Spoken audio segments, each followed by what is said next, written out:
For years now, I have been working on my own cars, lifting them and crawling underneath and doing a variety of preventative maintenance jobs, from fluid changes to wheels and brakes. Like many of you watching, I like to stay ahead of any issues that might arise early, before they become big problems.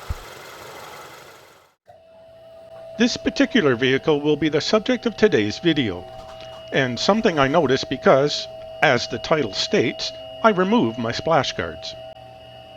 So join me today as I explain what I mean by that.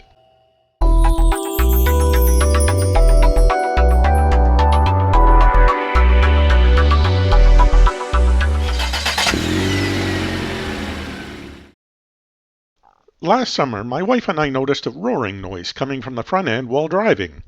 The pitch of the noise varied with the relative speed, so it sounded like a wheel bearing going bad. Since the car was still under warranty, we took it back to the dealership for them to diagnose. As it turns out, the problem was a bearing, but it was the bearing on the right-hand side drive axle that was the problem. This bearing is not available separately, so the whole axle had to be replaced. The problem was noticed the next time I performed an oil change. Many viewers comment that I do not need to remove this guard because Mazda provides a small opening to reach in, drop the oil, and change the filter. While I agree that removing the guard adds a few minutes each time, I would not have noticed this if the guard had not been removed.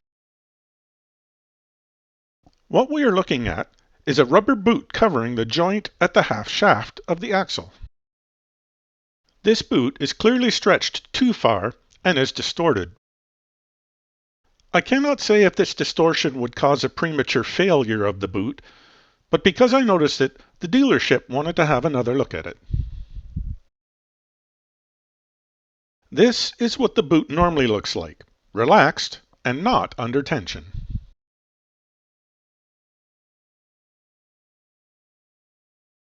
And so here is what the shaft looks like now. Again, I cannot prove that this boot would have failed, but I am glad that I caught this. So a small bit of advice to pass on: we should always look when we lift.